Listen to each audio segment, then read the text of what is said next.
when you look at our borrowings within the last 7 years from our domestic banks, especially prior to COVID, we did not even borrow as much as, let's say, $40-50 million prior to COVID. Since COVID, we've had some small facilities. ECAB gave us a loan of $50 million. ACB would have given us an overdraft of $5 million. So our borrowings have been minimal. And we said to them, too, that one of the reasons why we're not rushing into an IMF program is that we're not absolutely sure that we need IMF money. Because as it stands now, we are seeking a policy-based loan from the CDB for $50 million US. And we should be coming into another $27 million US late in the year. We think that the $77 million US plus some other things that we're doing that will create revenue, the new revenue measures that we have introduced, and we have one other to introduce next week when we go to Parliament. That is the TAPA. This is the, what do you call it, the tourism accommodation tax.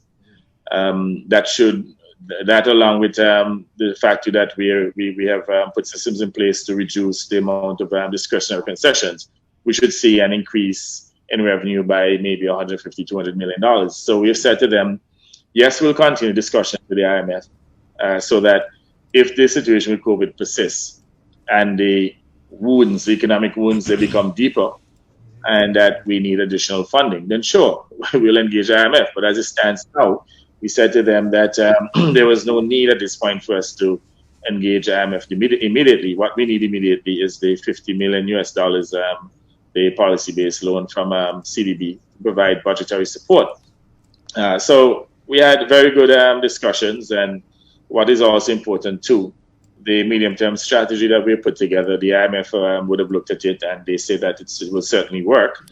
Where we differ is that the assessment of our funding requirement, in which they're suggesting that we should probably incur maybe up to another $900 million in debt. We have said to them, no way we're going to take on that kind of debt, because one of the problems that we had, even prior to COVID, is that between salaries and wages and debt service, they took up practically all of the tax revenue.